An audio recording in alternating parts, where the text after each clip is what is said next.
Inače je direktor turizma, to znači Tomaš Roger, naš dogradonačelnik je Toni Mežan, onda direktor Zavoda za kulturo koji upravlja zamkom. Zavod za kulturo je inače opštinski zavod, zamak je državni i 2006. smo sklopili jedan kompromis između države i opštine da se napravi ovaj specijalni zavod samo za upravljanje zamka, ali uslov je da 15% svih prihoda odmah ide u Ljubljano, onda ono što ostaje, ostaje. A ostaje dosta, iskreno. Toliko da može upravljati i sa tom salom kongresnom gdje se sad nalazimo, to je bilo renovirano prošle godine, inače iza nas je dvorana sa 500 sjedišta. To je osnovna kongresna i kulturna infrastruktura Bleda, a inače ostaje i novac za, vidjet ćete, rekonstrukcije na gradu, to je za 10 godina bilo sve rekonstruisano i za neke druge priredbe, kulturne i tako dalje tu u gradu. Na prvom mjestu tu su direktorice osnovne škole, Nataša Ahačić, vrtića, Helena Ule, pomoćnica direktorice, tako moje saradnice Romano sam već predstavio, to znači Polona, Bojana, tu su predstavnice medija, nekateri ste već dali intervjuje, a sad da vidite i sa druge strane, da naši vidite, da možda dalje u diskusiji imamo nekoliko članova i članica gradskog vijeća, odnosno 2 članica, gospođa Miroslava Babić za kulturu i za kulturu, tako da vi će se malo spojiti sa Matjažom, možda vezano na onaj festival, predlog uličnog festivala. Gospodin Ilija Đukanović koji će držati i tu prezentaciju, on je član gradskog vijeća za socijalnu zaštitu i zdravstvo. Tu imamo gospođo Mirjano Stevanović, kao direktorko osnovne škole i gospođa Marina Milodanović, isto je direktorka, i gospodin Nenad Mirkov, direktor osnovne škole. Oni su sad decom zvanično, ali inače išli su malo šetati. Dobro. Gospodin Neša Radulović, direktor turistične organizacije, kolega od Tomaža, mislim da su se već upoznali, tako da i oni će nastaviti ovu saradnju, pa da vidim. Onda imamo direktoricu iz privrede, to znači banke, gospođo Aleksić i gospoda Aleksandra, direktorja javnog poduzeća, Subotica transport, a imamo i naše kolege za investicije, gospođa Vesna Zrnić, za financije, gospođa Rodić, i gospođa Verica Mišević za imovinu, tako da mislim da, dobro, vjerovatno je još ja se ispričavam. Da, gospođo Zagorko smo odmah ispostavili. Dobro, kako vidite, ja sam još jedan put puno zahvalan da ste se odzvali na ovaj susret, pa nismo to ovako, ja trebam biti zvanično u kravati, a inače vidite da je to jako neformalno druženje. Kao sam rekao, poslije prezentacije Bleda vidjeli ste kako su se oblaki otvorili, kako je sunce posijalo, to što smo obećali za poslijepodne, tako da sve je u redu. Sad nastavimo, Romana, riječ je tvoja. Hvala lepa. Torej, otroci so se že umaknili v sosednji dvorani, kjer imajo posebne delavnice na temo multikulturnost v mojem mestu in pa šolski sistem v moji državi. Rezultate nam bodo predstavili po naši okrogli mizi. Pred nami pa je torej pogovor na temo vpliv migracije na lokalno skupnost in turizem. Za uvodne besede bosta zdaj poskrbela gospa Mirjana Stevanović in pa gospod Ilija Đukanović.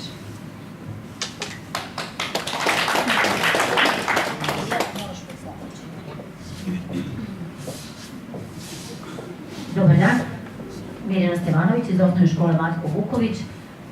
Rešili smo da ovo bude uvodan neki razgovor zašto multikulturalnost i zašto, eto, baš ja, zato što je škola u kojoj trenutno sam ja direktora, u kojoj sam bila 22 godine učiteljica, škola koja ima nastavu na 2 nastavna jezika, na srpskom, na hrvatskom nastavnom jeziku, imamo jedan dvojezično odeljenje, a to je odeljenje srpsko-engleskog jezika. To nisu jezici samo koji se čuju kod nas, u školi Matko Vuković, kao i mnogim školama u Subotici, čuju se 8 do 10 različitih jezika. Ja mogu da vam kažem sa sigurnošću kojim jezicima mi govorimo i naša deca se razumevaju u našoj školi. Dakle, srpski, hrvatski, engleski, nemački, italijanski nekada, makedonski, albanski, romski, mađarski, i ne znam, sigurno sam još nešto zaboravila da vam kažem, ali to se redno čuje u našem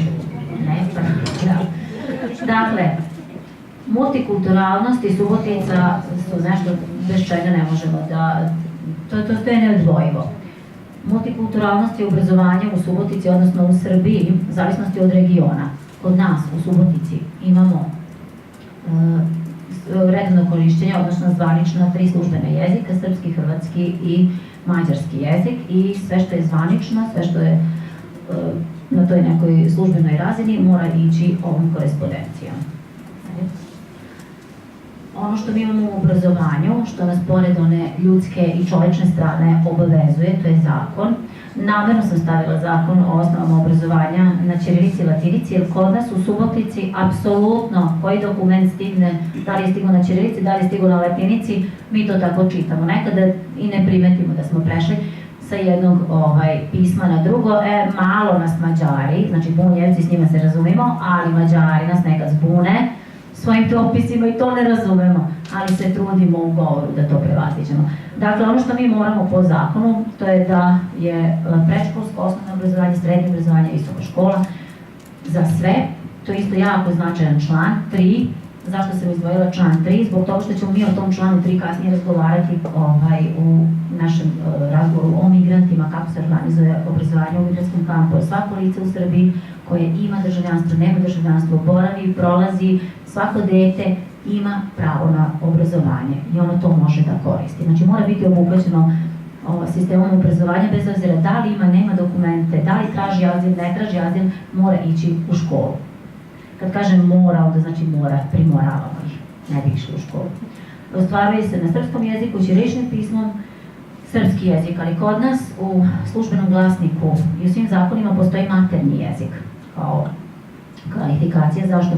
Zato što se, kažem, u zavisnosti od regiona koristi srpski jezik, imamo nastavu na ovom albanskom jeziku, na mađarskom jeziku, na pograničnim tamo, na hrvatskom jeziku, da ne zaboravim, na bugarskom obavezno, da. Apsolutno tamo gde god imamo zajedničke granice u tim mestima, pošto znamo kako se granice stvaraju, linija razdvajanja i tu ljudi su pomešani i uvek imamo nastavu na 3 jezika. Idemo dalje. Zato imamo i udžbenike.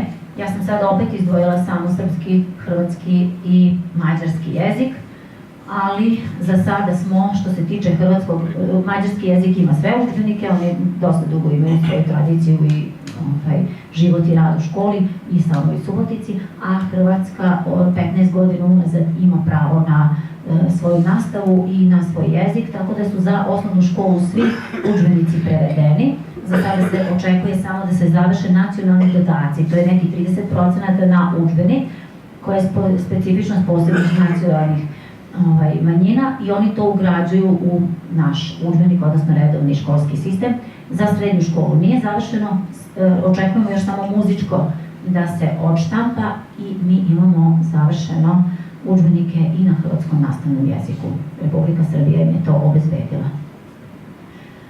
Dakle, ono što moramo da obezbedimo, a o čemu posebno vodimo računa, to su ove neke kvalitet obrazovanja, principi, ciljevi, da vam sad ne nabrajam sve to, ishodi obrazovanja, pošto je sada kod nas, ja se pretpostavljam i kod vas, da se obrazovanje svodi na ishode, odnosno koncentriše na ishode, standardi obrazovanja, gde imamo standardi koji su kvaliteta rada ustanove, standardi kvaliteta rada samog nastavnika, ključne kompetencije za celoživotno učenje i opšte međupredmetne kompetencije. O tome sad nemamo vremena puno da razgovaramo, ali u našoj školi, u našoj sredini se mnogo vodi računa i da predmeti se ne izučavaju pojedinačno, nego da bude predmetna kompetencija. Možemo dalje.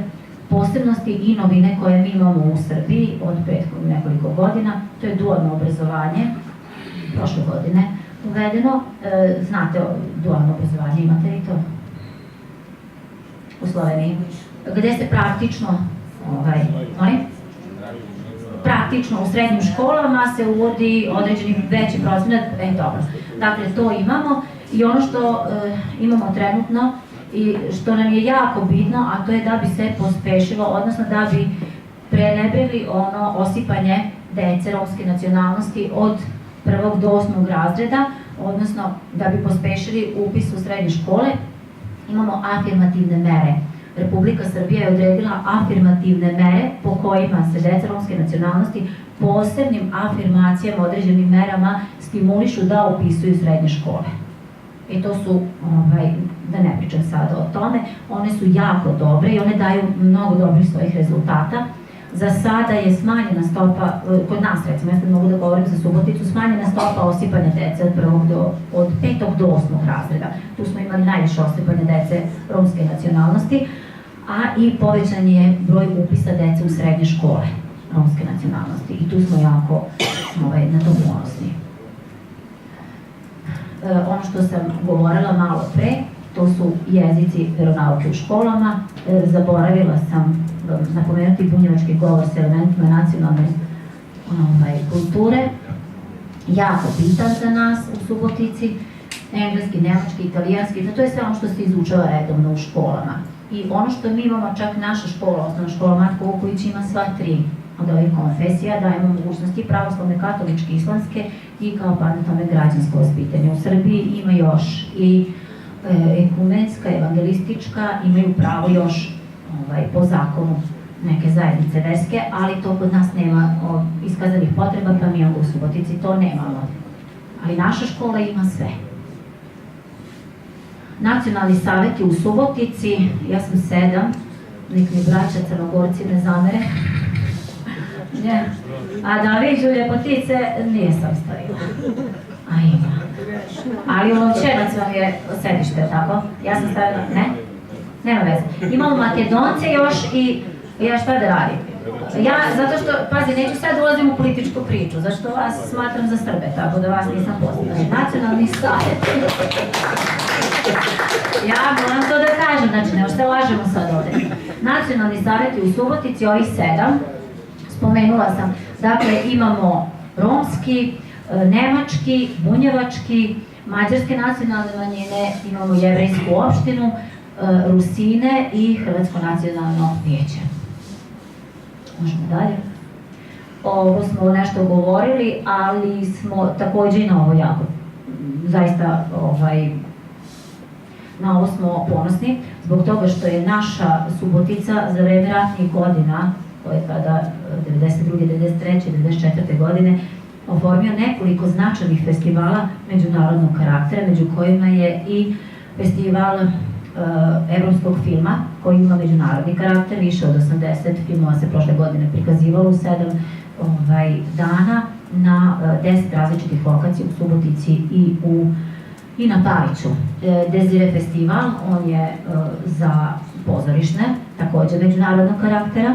Zatim imamo Interetno, takođe međunarodnog karaktera, on je 2001. osnovan. Imamo internacionalni festival pozorišta, lutkarskog pozorišta za decu. Tamo deca bez prevoda, to je ono što, recimo, to sigurno znam, u tome učestvujem svake godine, znači vodimo decu na predstave koje apsolutno su na nemačkom, na rusinskom, na mađarskom, na bugarskom, čak iz Afrike nam dolaze i deca bez prevoda prate predstave. Sve do jedne. Apsolutno prate kao i razumeju, umetnost je takva, ne treba nam prevod. Festival na Paliću, to je letnja pozornica, ako se nađete u periodu poslednje nedelje, odnosno 3. nedelja jula, kada se odigrava međunarodni festival evropskog filma u Subotici, onda deo događanja se nalazi na ovoj letnjoj pozornici koja je relativno novija, ona izgleda tako arhaično, ali je iz 1950. godine sagrađena baš za potrebe pozorišnih, muzičkih i filmskih svečanosti. Ovo je dijalog kada govorimo o multikulturalnosti, ono što Subotica ima i što treba da ima i što mora da ima, to je Bog i Avramova deca, međunacionalni verski razgovori, gde apsolutno su sve konfesije prisutne i svi značajni ljudi iz te oblasti govore o sličnostima religijskim, odnosno našim ljudskim i čovečnim, kako ja to deci uvek kažem. Ako smo ljudi, onda smo mnogo po tome slični. Možemo dalje. I ona je, naravno, pošto smo mi ovde iz oblasti obrazovanja, to što imamo na nivou grada, na nivou Srbije, imamo i u školama. Nekoliko fotografija sam zloupotrebila, skupa sam stavila iz naše škole. Imamo internacionalni, kako mi to znamo da kažemo, odnosno multilingvalni dan. To je završna svečanost koja se odigrala poslednji dan školske godine, kada deca koja su išla na pravoslavni, katolički i islamski veronauk i građansko vaspitanje pratila radionice za sve 4, odnosno 3 konfesije, učile o svim posebnostima svake konfesije, svake vere, svake religije, prave zajednički program i imamo jednu zajedničku ekskurziju. Obavezno je to neki grad u Srbiji koji u svojoj ponudi ima katoličku crkvu, pravoslavnu crkvu i džamiju i još neke objekte značajne za sve 3 konfesije. Iz škole Jovan Mikić, koleginica sad nije tu, gore desno je Dan demokratije, 16. i tu je prikazana, kako se zove, završna svečanost u njihovoj školi, gde su prisustvovali deca migranti iz kampa i oni su imali jedan deo svog nastupa. Dole imamo, dole desno, škola Sonja Marinković, koja ima redovne aktivnosti jednom godišnje, pošto su pobratimi sa jednom italijanskom školom. Jednom godišnje oni idu kod svoje braće u Italiju i deca dolaze kod njih. Ovo je jedan dan kada su pozdravili decu učesnike. Dole levo imamo internacionalni dan u školi Sečenjištva i gore imamo jedan plakat na kome vidimo Sveti Sava, školska slava. Meni je žao malo je odsečeno gore, ali vidite ovo Sava, Saint Sava, na srpskom i na mađarskom jeziku, jer svaka škola koja ima nastavu na oba jezika uvek se tako oglašava. Eto, ja mislim da je od mene dosta. Dobar dan i sa moje strane. Pozdravljam sve domaćine i organizatore, hvala na pozivu. Pre nego što Mira nađe prezentaciju, ja sam nešto istraživao i raspitivao sam se sad na pauzi. Moram da vam kažem da sam ja 85. i 6. godine bio ovde u Kranjskoj Gori, tu sam učio da skijam. Moj otac je bio u vojsci u Škofji Loki 76. i 77. godine. Kaže da je mamu vodio na Bled. Tako da ja imam jedno pitanje za vas, da li imam pravo na pasoš? Pošto ja sam nešto računao, rođen sam 78. u januaru. Tako da, ako ne stignete do sutra, onda bar kad dođete u Suboticu, Počasni. da mi ponesete jedan.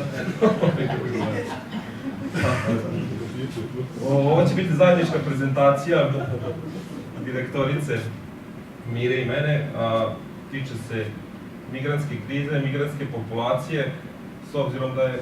Samo imaš nazad još nešto? Nema. S obzirom da je Subotica se nalazi na severu Srbije, da je izlazna ruta bila za sve migrante ka putu ka Evropskoj uniji, kažem bila, zato što je sad situacija malo drugačija u našem gradu u odnosu na prethodne godine. Mi ćemo ovde kroz ovu prezentaciju staviti akcent na 2016. godinu kada je i bio najveći talas migranata i najveći prolaz kroz naš grad. Kao što sam rekao, i ranijih godina su migranti dolazili, odnosno prolazili. U gradu Subotica, znači imamo Savet za migracije koji je formiran znači, na osnovu zakona. Njega vodi gradonačelnik grada, tu je član veća, to je ja za socijalnu zaštitu, centar za socijalni rad, policijska uprava, Nacionalna služba za zapošljavanje, dom zdravlja i Poverenik za izbjeglice. Znači sve one ustanove koje su negde podnele teret kroz sve ove godine. Takođe, pored Saveta za migracije imamo jedno operativno telo, a to jeste radna grupa koja se sastajala više puta u toku ovih godina, zavisnosti od situacije u našem gradu, i da su tu skoro iste ustanove, predstavnici istih ustanova.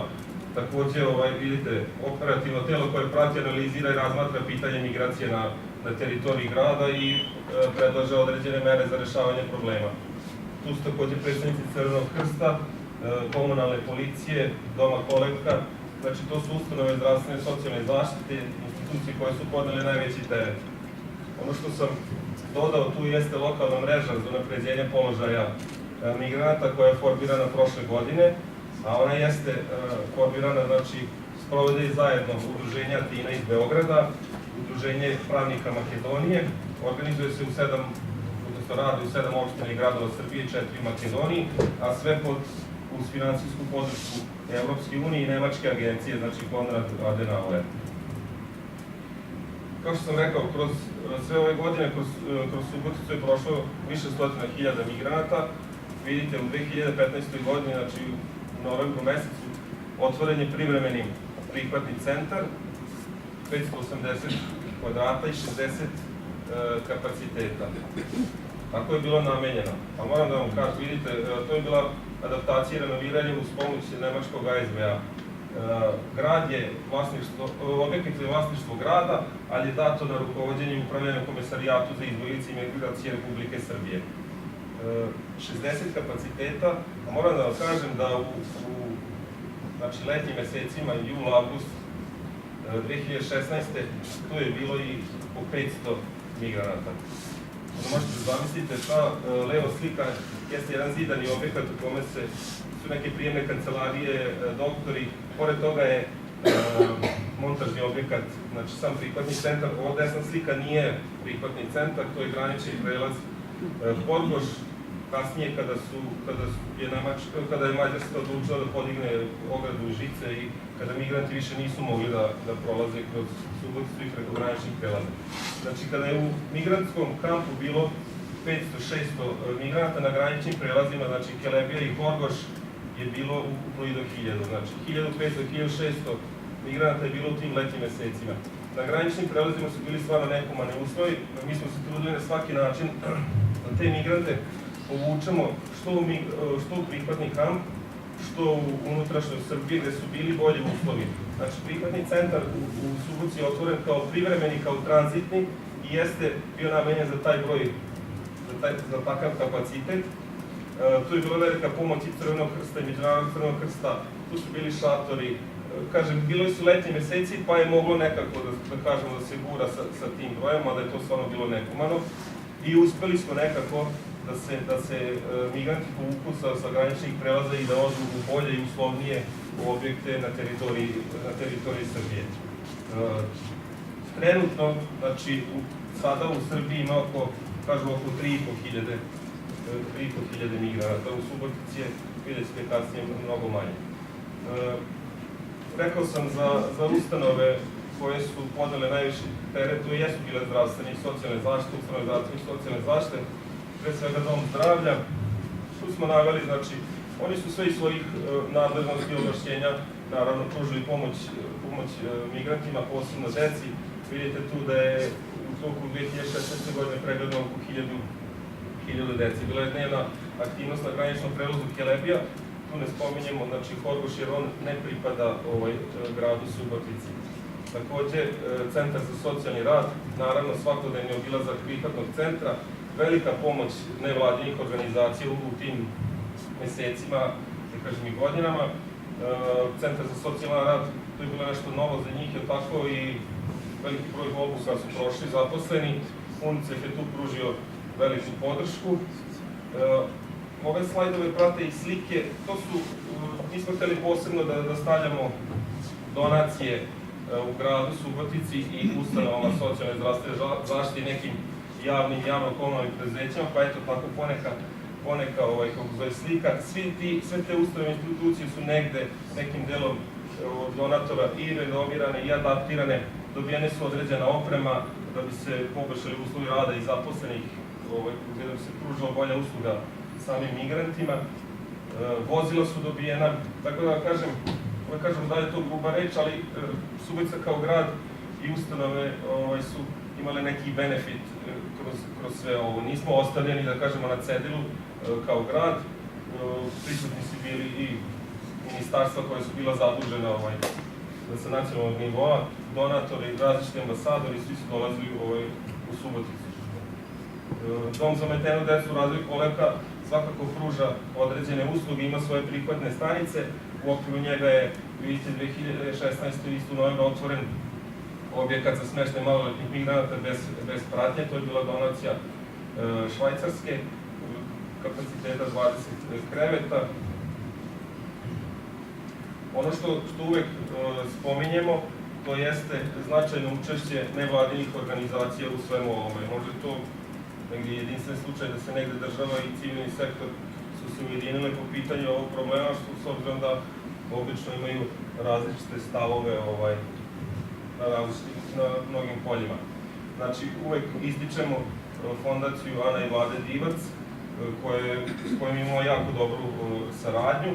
Na ovom slajdu vidite, to je, iako je manji broj migranata sada u Subotici, oni i dalje, kako kaže, civilni sektor dolazi i dalje daje podršku gradu i određenim udruženjima. Ovde su recimo potpisani ugovori između Fondacije Ana i Vlade Divac i 5 udruženja građana, znači na teritoriji Subotice, koji se negde u svojim projektima bave i bavili su se i bavit će se problemima migranata. Ono što smo još hteli da stavimo, znači to je negde uloga medija i kako je to sve praćeno. S obzirom da je kroz Suboticu stvarno prošao veliki broj migranata, mi možemo sigurno da kažemo da bezbednost ni migranata, a ni domicilnog stanovništva nije bila ugrožena. Ovo jesu naslovi koji su negde pratili Suboticu, ali ja ne znam, pošto je Mirjana izvadila te naslove, možda bi još nekoliko mogli da nađemo. Nije to nešto za sve ove godine, naravno, kako zove, mediji su takvi, pa će verovatno i senzacionalistički neke stvari da urade i naprave. Bilo je problema, znate kako, mi smo pogranični grad, tako migranti kada su prolazili, znali su je tako, da unište voće, vinograd, voćnjak, bilo je takvih slučajeva i to je ono gde su se naši građani najviše i bunili, tako ili oni tamo ne stanuju, odlaze tako vikendom, kada dođu, ono vide pustoš. Dešavalo se neko ko je imao ograđen voćnjak, mislili su da je granični prelaz, pa su isegli su ogradu, razumete, bilo je različitih slučaja, nisu ni oni znali kojim putevima idu i kuda se kreću. Sad, s obzirom da je i Bled turističko mesto i mi važimo za turističko mesto, hoćemo da unapredimo naš turizam i grada i Palića, negde uzroci kriza u turizmu su sigurno ovih 7 koje smo naveli, sigurno smo da su iskustva negde imamo i slična u nekom prethodnom periodu, pre svega na raspade i ratove u bivšoj Jugoslaviji, ali ne možemo sada da kažemo, pošto nismo vodili neku preciznu evidenciju, da li sada imamo negativnog uticaja. Sigurno nemamo negativnog uticaja, sad kroz migrantsku rutu i sve ove migrante koji su prošli kroz naš grad. Činjenica je da su oni pre 2016. godine, recimo Sirijci koji su prolazili, oni su bili u drugačijem materijalnom položaju i oni su trošili više para, prolazili su kroz naš grad, dolazili su u centar grada, kupovali su odeću, obuću, sedeli su u kafićima sa našom omladinom, znači, ali u odnosu na njih, Afganistanci, Pakistanci, to je neka druga priča materijalna, oni su jednostavno tamo u prihvatnom centru, ne izlazi, naš prihvatni centar nije zatvorenog tipa, znači oni mogu da izlaze, nije zatvorenog tipa, evidentiraju se, ali kažem, materijalna situacija je drugačija u tim zemljama. Sada, trenutno stanje, evo, 9.4. kada sam zvao prihvatni centar, vidite, znači tu je 62 migranta, od toga imate 38 jedinica Afganistan, Irak, čine skoro ceo broj. Polna struktura, 22 muškarca, žena 10, 30 dece. Znači, u prihvatnom centru u Subotici su samo porodice koje su na nekim spiskovima da pređu u Mađarsku. Znači, oni su već negde evidentirani i čekaju da pređu u Mađarsku. To je bilo po podizanju žica i ograda 10 po graničnom prelazu, pa je Mađarska spustila to čak i na 5, pa sada ide to dosta teško, pa puste porodicu sa 3-4 člana i tako. Ide dosta to sporo, ali negde stav i Komesarijata za izbeglice, znači da tranzitno prihvatni centar u Subotici bude na tom broju negde oko 60, jer stvarno onda mogu oni da funkcionišu bez problema, da se migrantima pruži sva pomoć. Jednostavno, toliki je i objekat. Po završetku migrantske krize, negde sigurno će grad preuzeti ponovo objekat, koristit ga za neke druge svrhe, verovatno u socijalnoj zaštiti. Mi imamo i prihvatilište koje svake godine otvaramo za beskućnike, tako da tema je široka što se toga tiče.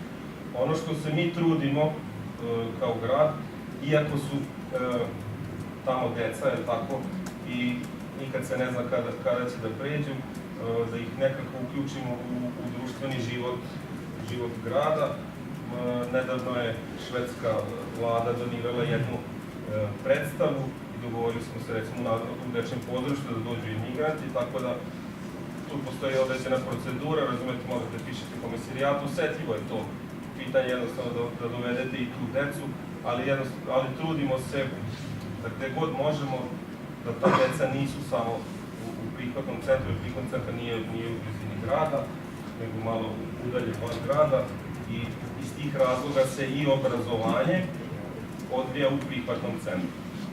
Znači, deca iz prihvatnog centra ne dolaze u škole, znači tako je u Subotici, tako je u Somboru, tako je u Kikindi. Znači, to su mesta gde su tranzitni prihvatni centri i tako je jednostavno država odlučila da se oni ne bi vozili svakodnevno u škole, nego nastavnici idu, kasnije će Mirjana da krene da priča, naši nastavnici idu u prihvatni centar i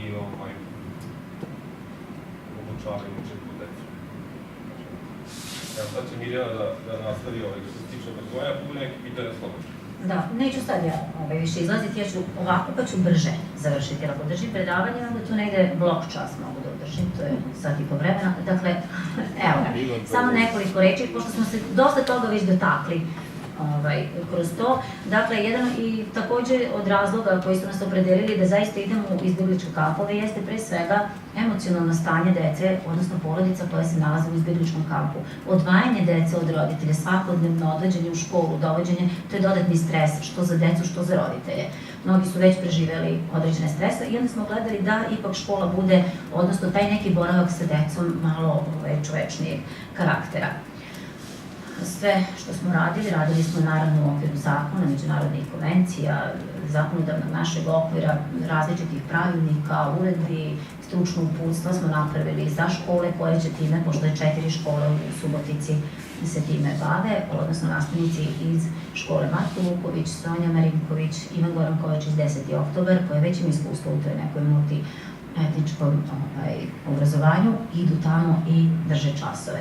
I onda smo tu sve propisali što mora da se propiše zakonom i krenuli smo da radimo. Dakle, kako će biti procena, sve ovo što smo predvideli na terenu mnogo drugačije izgleda. Zato što smo nekoliko puta govorili da su to prolazni prihvatni, deca se privremeno zadržavaju i motivacija, znači različite barijere postoje, motivacija da se uči, da se radi u takvim uslovima je dosta slaba, ali ono što smo mi uradili, pošto inkluzivno obrazovanje po zakonu Republike Srbije postoji, svako dete ima pravo na, i mi smo se bazirali prema tom svom zakonu o inkluzivnom obrazovanju i prema svim različitim iskustvima kojima smo imali. Dakle, plan podrške, kako ćemo uključiti učenike, izbeglice, tražioce i koje su naše aktivnosti na različitim nivoima. I onda smo organizovali neke od radionica Uglavnom, one imaju neki svoj tok, deca ne razumeju jezik, deca dolaze različitog uzrasta su deca, sve ono što smo planirali, svako koji je iz branše učitelja, nastavnika, profesora, zna da jedno isplaniraš i svakako u toku predavanja, razgovora, rada sa decom ode u neki drugi pravac, a ovo ima neke svoje difuzije i neke svoje različite pravce. Decu koje su iz različitih regiona, koje se međusobno ne razumeju, koja međusobno još ne mogu da komuniciraju, iz različitih uzrasnih kategorija, pored toga u kakvoj su situaciji, trebamo za nešto da zainteresujemo. I tako smo uvek išli da je obrazovni karakter svake ove radionice na drugom mestu. Na prvom mestu je da ta deca pre svega osete nešto malo lepe, domaće atmosfere, da malo pobegnu iz te svoje stvarnosti i da tu nešto nauče. Ono što su oni izrazili kao želju da žele to da rade, jeste da uče engleski ili nemački jezik. Pa je svaka naša radionica tako pripremljena da se uz neku aktivnost koja ima zabavni karakter, nešto da nauče o Srbiji, pošto ih uvek nešto naučimo o Srbiji, ima i taj moment da oni uče engleski ili nemački jezik u zavisnosti gde žele dalje da nastave. Mi smo im samo onako konim ptičicama, što sam spomenula, usputna stanica. I ovde su neke od radionica. Ovde smo radili sa testom sa vaše leve strane, a sa desne strane smo za Božić pripremali, pošto uvek svaka naša aktivnost u školama je između dva Božića, pravoslavnog i katoličkog, negde nađemo se na sredini puta i onda darujemo jedne druge, pa smo na taj način i decu darovali u izbegličkim kampovima, da oni znaju da je taj hrišćanski praznik za nas jako značajan i da tada delimo ljubav sa svima koji su oko nas. Još jedna radionica, gde vidite naše koleginice, zaista možete vidjeti ono što mi imamo, dakle, mnogo dece, različitog uzrasta, mnogo učiteljice koje hoće i to oni sede u krilu, tu su jedna domaća atmosfera. Naravno da svi timovi rade svoj posao, imamo i prevodioca, ali ga retko koristimo, jer sporazumevamo se nekako sa decom. I ovo je još jedan slika, odnosno snimak koji ću vam kasnije pokazati. Neću sada se time bavim. Na svim nivoima imamo saradnju i svi nas podržavaju u tome, naravno bez Republike, bez opštine, pokrajine ne bismo mogli tako nešto i da radimo. Ovdje imamo našeg gradonačelnika Bogdana Labana koji je primio u gradskoj kući Rasul Begovića, vodi scenu u prihvatnom centru, to možete pročitati, da vam ja to sad ne čitam. I imamo porodice iz Sirije i Afganistana, o tome vam je govorio već Ilija i o tome kako oni kod nas borave dok ne pređu granicu sa Mađarskom. Zaključak ste vi mogli sami da izvučete, ne želim da vam ga namećem. Mnogo se trudimo, mnogo radimo da Subotica, odnosno Srbija, bude jedno lepo sećanje za one koji na svom putu sigurno neće imati najlepša sećanja, ali da taj veliki teret koji mi imamo, koji imaju oni, na neki način zajednički podelimo. To je naša stvarnost, ali na kraju kraja vidite, mi se stalno i hvalimo tom svojom posebnošću da Subotica ima mnogo nacija, ima mnogo naroda, ima oni koji će možda i odlučiti tu da ostanu. Jer od tih porodica, mi čak imamo neke porodice koje su za sada tu i ne misle da idu dalje. Retko ostanu, ali eto imamo u našoj pevačkoj grupi, ja ne znam da li je predstavio kolega Anđelović, imamo devojčicu iz Sirije koja je pevala srpsku etno pesmu. Nisu ne predstavili, možemo vam pokazati, videli ste sa naočarima devojčica, tako da u našoj aktivnosti oni koji nauče jezik i dovoljno su tu dovoljno dugo da mogu i žele, imaju volju da nam se priključe, mi vrlo rado primamo. Subotica jeste takva i to je bogatstvo i to jeste nešto što nas oplemenjuje. I teško je uključiti decu u obrazovni sistem za obrazovanje. Neću da idem opet u one teme, treba prvo puno para, a onda sve ostalo. Međutim, mi uvek okrenemo sve, krećemo od nazad, uvek puno damo svog rada, svog zalaganja i svog truda i onda iz toga proisteknu neke. Materializujemo na kraju to.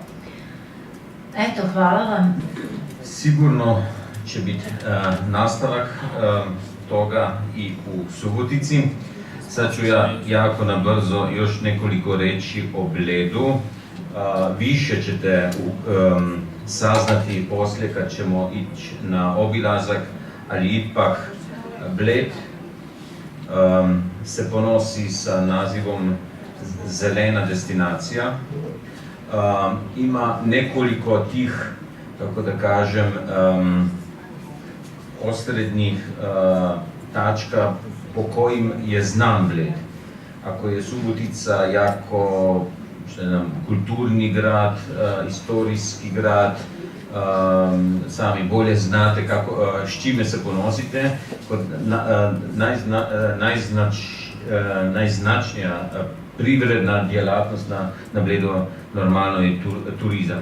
Tu samo utisi o tom šta Bled je, to znači ljeti, kupalište, vidi se kakva je i sezonalizacija Bleda iz tog grafa, a na kraju svi nas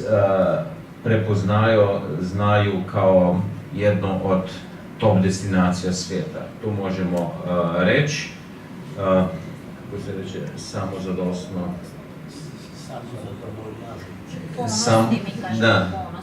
Ponosni smo na to.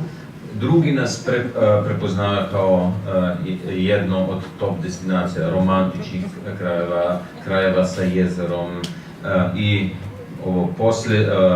jedno od posljednjih tih priznanja je sa strane Lonely Planeta proglasio Julijske Alpe sa Bledom na čelu kao jedna od 10 top destinacija ove godine.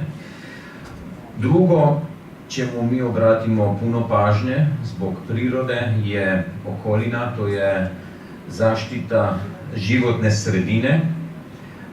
Vidite, izgrađeno imamo ovo napravo za čišćenje otpadnih voda, naglasak se daje pitki vodi to znači iz pipe, iz vodovoda, manje otpada, zero waste koncept.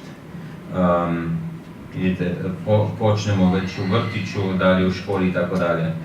Treća stvar koju bih htio naglasiti je mobilnost. Počeli smo sa elektromobilnostom. Ova okrenuta piramida vam kaže kakav je koncept. To znači dajemo prednost pješcima, biciklistima i samo na onom krajnom vrhu još ostaje automobili. Dobro, to je vizija, to je strategija, to nije još faktično, ali vidi se u kojem pravcu idemo. Normalno želimo biti i održivo društvo, to znači sve investicije koje pravimo, to je rekonstrukcija vrtića, planiramo rekonstrukciju osnovne škole koja je 45 godina stara, planiramo novogradnju tu desno u Čošku, knjižare i medgeneracijskog centra, dolje primjer hotela, rekonstrukcije hotela, autobusne stanice, sve se sad gradi na ovaj održivi način, u lesu, u kamenu, u tim prirodnim materijalima.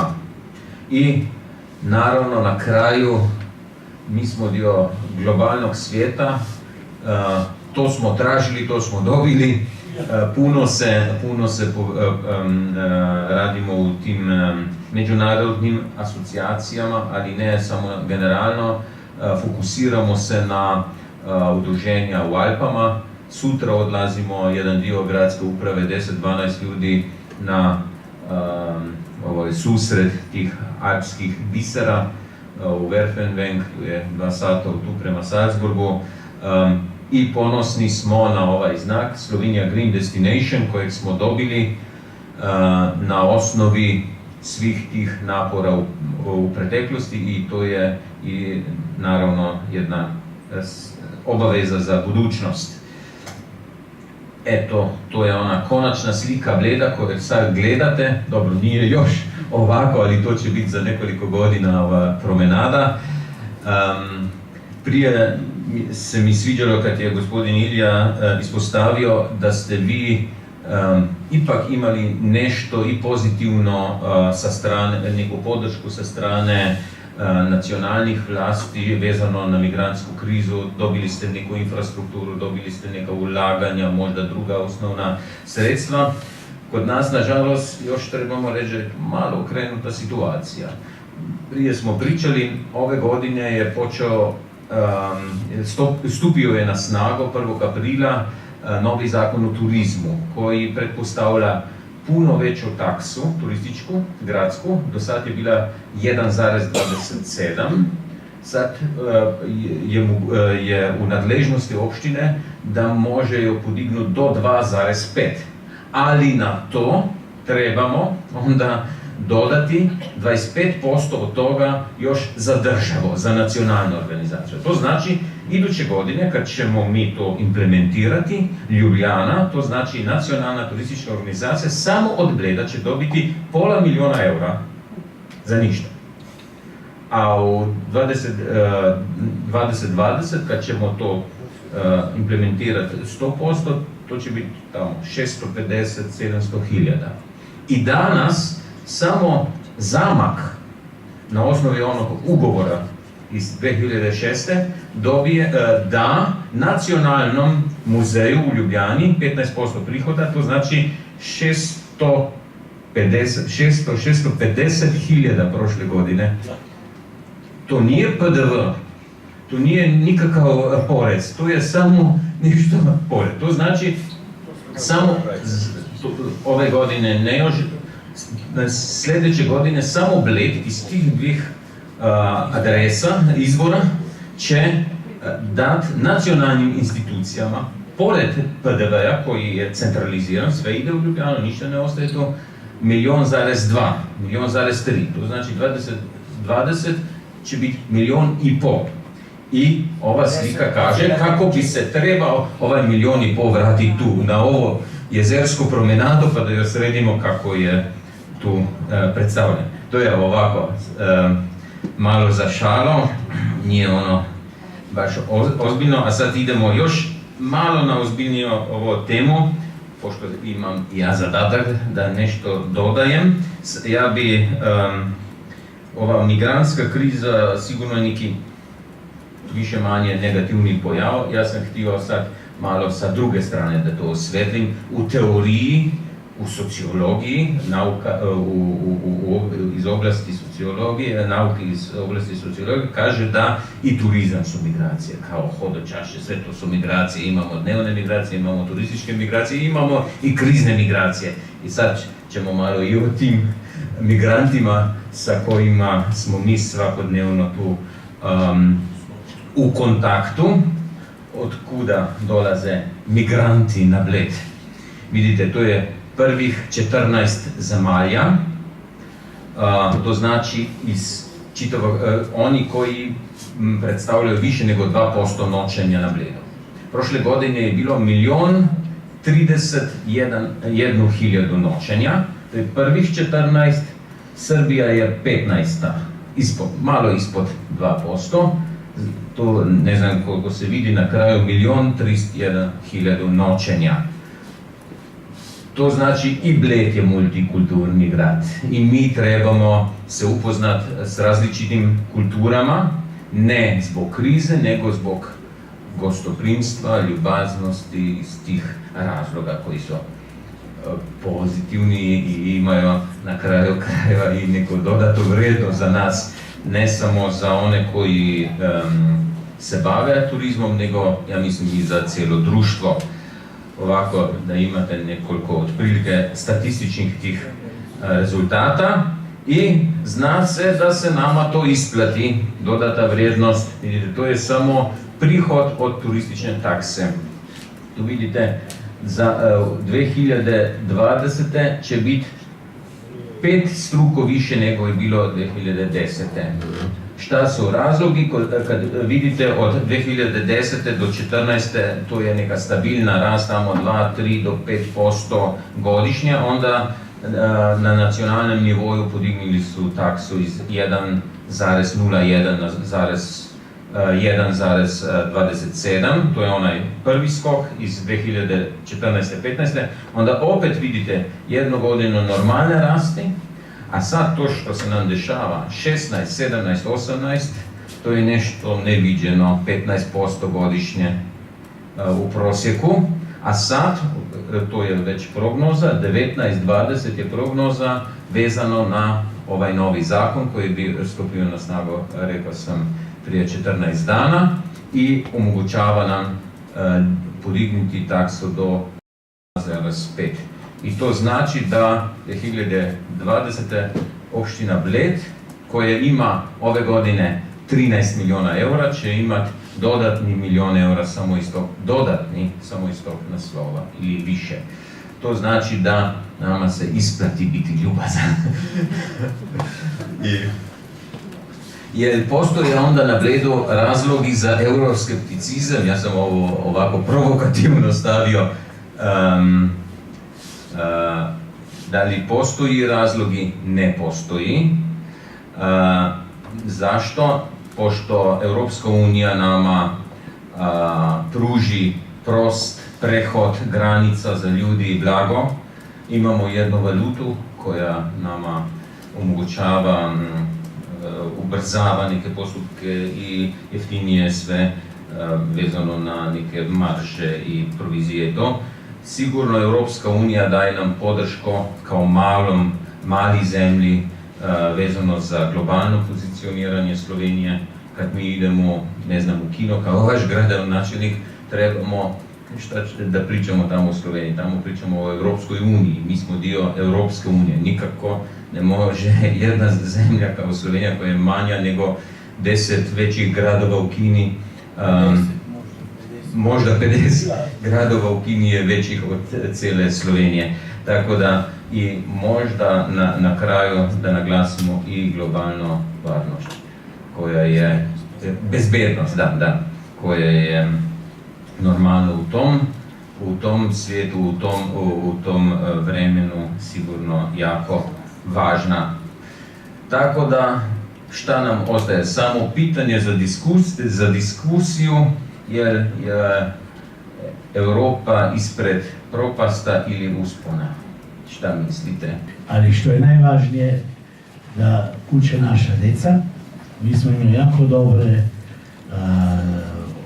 odnose, sa opštinom Vračar u Beogradu i naša su djeca tamo bila. Kad se promijeni opštinska vlast, ponekad to malo zaspi i sada mi jako drago da u tom istom nivoju, možda još na malo boljem, možemo surađivati s vama, što ste još otvoreni i svetu i svašta ste prošli i ne bojite se toga i dajete nama smilosti i, kako se kaže, kuraž.